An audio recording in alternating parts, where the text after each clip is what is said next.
Siapa yang tidak mengenal B.J. Habibie, anak cerdas bangsa Indonesia yang dikenal di kancah internasional. Sosoknya sangat dihormati oleh ilmuwan dunia. Selain dikenal sebagai yang paling cerdas di bidang penerbangan, beliau juga merupakan Presiden Republik Indonesia ketiga.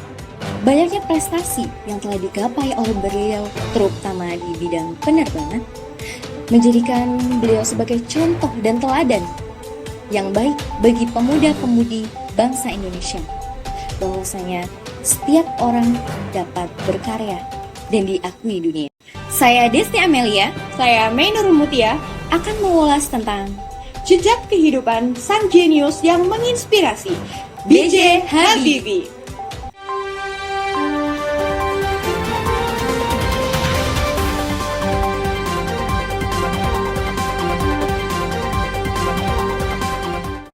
Baharudin Yusuf Habibie atau lebih dikenal dengan B.J. Habibie. Lahir di Parepare, Sulawesi Selatan, 25 Juni 1936 dari pasangan Alwi Abdul Jalil Habibie dan R.A. Tuti Marini Puspo Wardojo. Beliau menikahi teman SMA-nya, Ibu Hasri Ainun Besari, dan memiliki dua putra, Ilham Akbar Habibie dan Torik Kemal Habibie. Sejak kecil, kecerdasan beliau sudah sangat menonjol. Sejak umur 3 tahun, beliau sudah fasih membaca Al-Quran.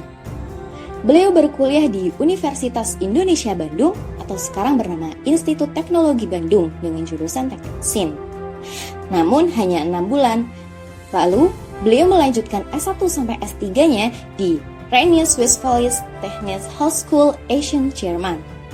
Beliau juga dikenal sebagai Bapak Demokrasi Indonesia karena prinsip demokrasi yang beliau ambil dalam mengambil keputusan pada masalah yang terjadi di Timor Leste. Ini dikutip dari Sindau News. Nah, beliau juga dikenal sangat tegas dalam memimpin dan mengambil keputusan. Nah, terus juga beliau memberikan kebebasan dalam pers dan beliau membuat landasan hukum untuk gerakan anti korupsi. Beliau juga menyelenggarakan pemilihan umum yang terbuka.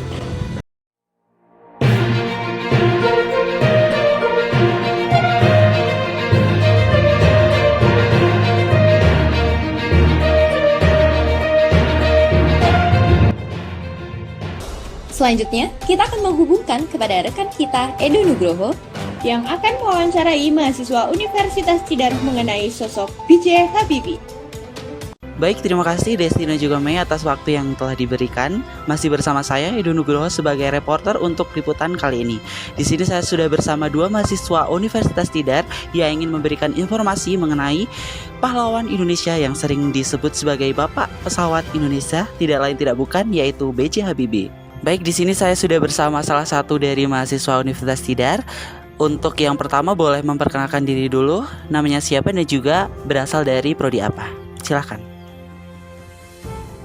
Saya Gabriela Rastanti Putri dari Program Studi Peternakan Fakultas Pertanian. Baik, untuk Kak Gabriela, di sini saya ingin bertanya mengenai kontribusi apa saja yang telah dilakukan oleh B.J. Habibie selama beliau menjabat menjadi Presiden Indonesia yang ketiga. B.J. Habibie merupakan presiden ketiga di Indonesia. Beliau berkontribusi besar bagi negara dalam berbagai bidang, terutama teknologi dan sosial. Ada beberapa kontribusi beliau, antara lain pencetus faktor Habibie atau teori Habibie untuk menghitung keretakan awal badan pesawat, sangat penting bagi keselamatan penerbangan. Lalu ada pengembangan pesawat yang menunjukkan kemajuan teknologi penerbangan di Indonesia. Selanjutnya ada pendirian The Habibie Center, lembaga untuk mempromosikan demokrasi dan perdamaian di Indonesia. Lalu ada Habibie Cup, yaitu turnamen sepak bola yang didirikan di kota kelahiran beliau, Parepare, untuk memajukan sepak bola di Indonesia. Lalu ada Ikatan Alumni Program Habibie atau IABIE, yaitu organisasi yang mendorong inovasi dan pengembangan ilmu pengetahuan. Dan yang terakhir ada proyek Pollux Habibie Internasional, yaitu untuk meningkatkan infrastruktur dan pembangunan di Indonesia. Baik, terima kasih untuk Kak Gabriela yang telah memberikan informasi mengenai kontribusi apa saja yang telah dilakukan oleh B.J. Habibie selama menjabat menjadi Presiden ketiga Indonesia. Di sini saya melihat ada beberapa kontribusi besar yang telah beliau lakukan, sangat membantu bagi masyarakat Indonesia dan juga bangsa Indonesia.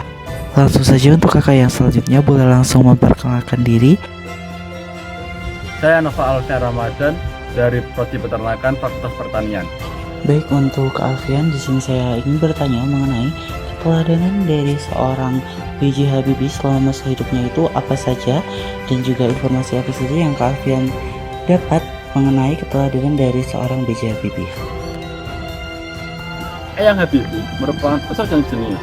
Bahkan, beliau dijuluki sebagai Bapak Demokrasi Indonesia dan Bapak Teknologi Indonesia. Beliau merupakan orang yang sederhana dan cinta tanah air. Saking sederhananya beliau, rela berjalan kaki untuk menghemat uang transportasi, bekerja di masa-masa liburan kuliah, bahkan sering menghabiskan waktu di perpustakaan karena mendapatkan air minum gratis. Dan sesekali diberi apel oleh penjaga perpustakaan. Beliau sangat cinta tanah air, bahkan menolak menjadi warga negara kehormatan di Jerman. Beliau berkata akan langsung pulang jika Indonesia memanggilnya pulang. Beliau juga orang yang sabar pada saat menjabat sebagai Presiden RI ketiga. Saat situasi negara sedang kacau, banyak wilayah yang ingin melepaskan diri. Sampai akhirnya Habibie dipaksa pula lengser akibat referendum Timur-Timur yang memilih merdeka. Tapi tetap pertanggungjawabannya ditolak MPR RI. Beliau pun kembali menjadi warga negara biasa, kembali pula hijrah ke negara Jerman.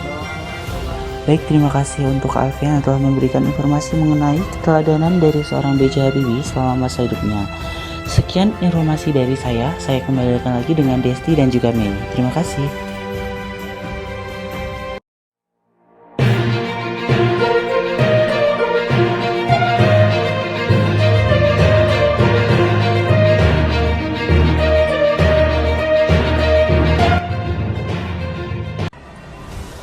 Terima kasih kepada Edo Nugroho.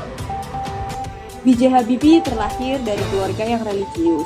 Ia terkenal dengan ketekunannya dalam menuntut ilmu. Dalam kehidupan sehari-hari, beliau dikenal dengan kerendahan hatinya. Beliau juga memiliki sikap sopan santun. Maka dari itu, beliau patut untuk kita kagumi. Selama di Jerman, ia dapat menyelesaikan masalahnya sendiri. Dengan komitmen dan tekad yang kuat, beliau dapat membuktikan kepada dunia atas kecerdasan dan kejeniusannya beliau. Dan penduduk Jerman pun kagum atas kecerdasannya beliau. Beliau juga merupakan sosok yang sangat hebat dan terkenal di Jerman. Namun beliau tetap memenuhi panggilan dari Presiden Soeharto yang memintanya untuk pulang. Demikian kisah perjalanan sang jenius yang menginspirasi B.J. Habibie, tokoh panutan dan pahlawan reformasi kebanggaan bangsa. Saya Desti Amelia, Saya Mei Nurul Mutia, pamit undur diri.